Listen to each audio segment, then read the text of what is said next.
Olá, queridas, mês de maio, mês da família, mês das mães.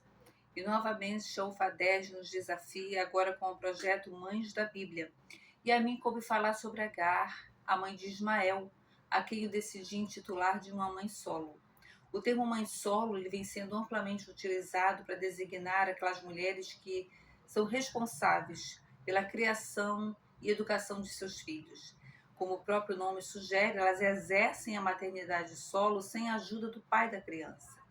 Embora a realidade da maternidade solo seja antiga, os últimos dados do IBGE eles apontam que no Brasil existem cerca de 11 milhões de mulheres exercendo a maternidade solo. É um número bastante expressivo. E grande parte dessas mulheres são cristãs. Seja qual for o caminho que levou essas mulheres a exercerem a maternidade solo, e a gente sabe que existe algumas situações que podem colocar a mulher nessa situação, eu não estou aqui para trazer um julgamento, e sim uma palavra de acolhimento e de esperança com base na vida de Agar.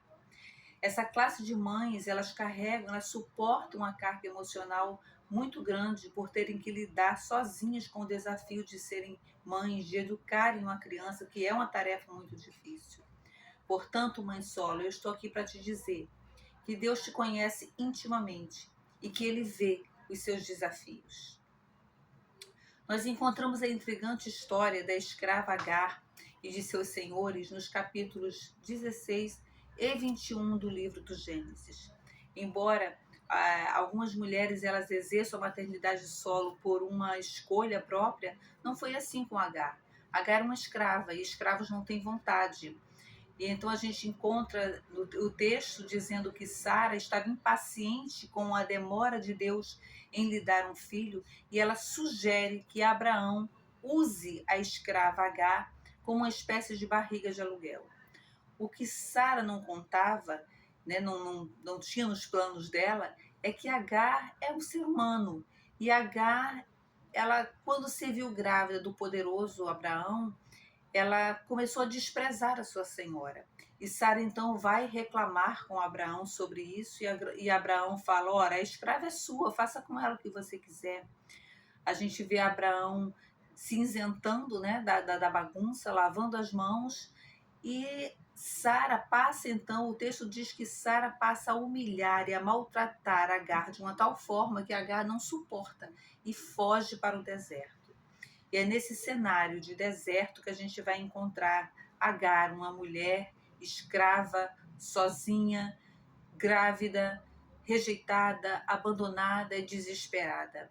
E o interessante é que quando Agar pensa estar sozinha, ela tem um encontro, né, com alguém que realmente vai dar identidade e propósito a ela. Ela tem o encontro mais significativo da vida dela, porque ela tem o encontro com o El Roi, o Deus que vê. E o Deus que vê faz duas perguntas, né, para Agar. A primeira pergunta é: de onde vens? Saber de onde viemos é o primeiro passo para colocar ordem no nosso caos. Considerar a nossa origem, consequentemente o nosso propósito, nos dá uma nova perspectiva em meio ao caos do nosso coração, né? Em meio ao nosso caos emocional. Em nossos momentos de Agar, nós precisamos nos lembrar de onde viemos, do Senhor. Fomos feita imagem e semelhança do Criador, criadas para louvor da sua glória. Filhas, amadas, livres, não mais escravas fugitivas. Então precisamos constantemente nos lembrar quem somos, de onde viemos e a quem pertencemos. A segunda pergunta que o anjo faz para Agar é: para onde vais? Não saber para onde estamos indo equivale a não ter direção, não ter destino, né? Saber para onde vamos, embora não nos livre da aflição, mas nos faz sofrer de forma correta, com os olhos postos na eternidade, que é o nosso destino final. Então, naquele deserto, Agar ela tem esse encontro maravilhoso com o anjo do Senhor, e o anjo então aconselha Agar a voltar até o acampamento de Abraão e se submeter a Sara, mas não sem antes encher o coração de Agar de esperanças a respeito daquele filho que ela carregava no ventre. Agar retorna para o acampamento de Abraão e, embora para todos ali ela continuasse sendo a escrava grávida, para Agar, ela agora sabia que ela tinha uma identidade e um propósito. Então, querida mãe, solo, a mesma coisa eu digo para você hoje, né? Nenhum deserto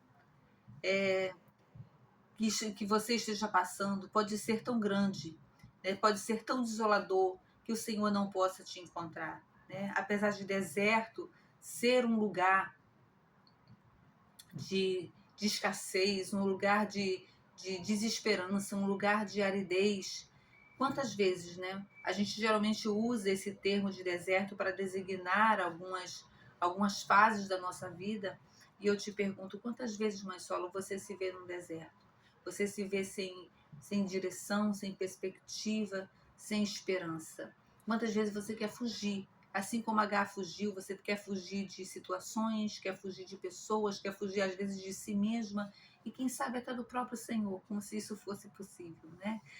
Mas que você tenha essa clareza na sua mente, né? Que seja qual for, não existe lugar onde você possa se esconder que o Deus que vê não possa te achar, né? No capítulo 21, então, a gente vai ver que 17 anos depois, a gente vai encontrar novamente, né, Agar numa situação complicada. A situação com Sara já está ficando novamente insustentável. E no versículo 15 do capítulo 21, novamente a gente vai encontrar Agar no deserto. Se da primeira vez ela estava com o filho na barriga, agora ela está com um adolescente. E a gente encontra Agar então desesperada, porque ela pensa que o menino vai morrer e ela se desespera e vai sentar longe do menino porque eles já estão exaustos, consequentemente sedentos. Quando você lê o texto, você tem vontade de chorar junto com Agar, porque você percebe a aflição de mãe, né, que ela sente a respeito do menino. E é neste cenário novamente, né, que a gente vê que Agar, ela esqueceu as promessas que Deus tinha feito para ela. Isso acontece conosco também. O deserto faz isso conosco.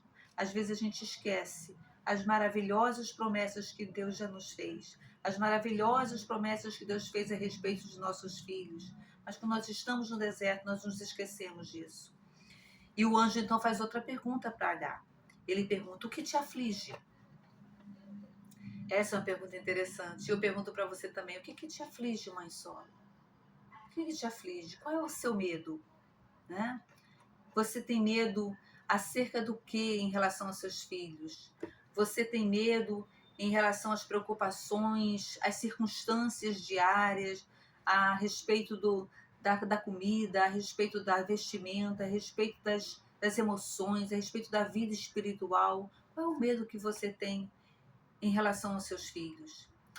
As suas circunstâncias, elas podem ser tão sombrias como eram as de Agar, mas eu te convido, né, a abrir seus olhos espirituais e ver a fonte que Deus providencia para você, assim como Ele providenciou para Agar no deserto. Beba dessa fonte que é Ele mesmo. Beba profundamente dele, confiando nele para cuidar de você mesma e de seus filhos. Em meio às tarefas da maternidade solo, apoie-se no encorajamento das Escrituras, na força do Deus amoroso que conhece você intimamente. A maternidade é uma parceria eterna com Deus. E as mães nunca estarão sozinhas nessa tarefa, mesmo que sejam consideradas mães solo. Então, mãe solo, talvez.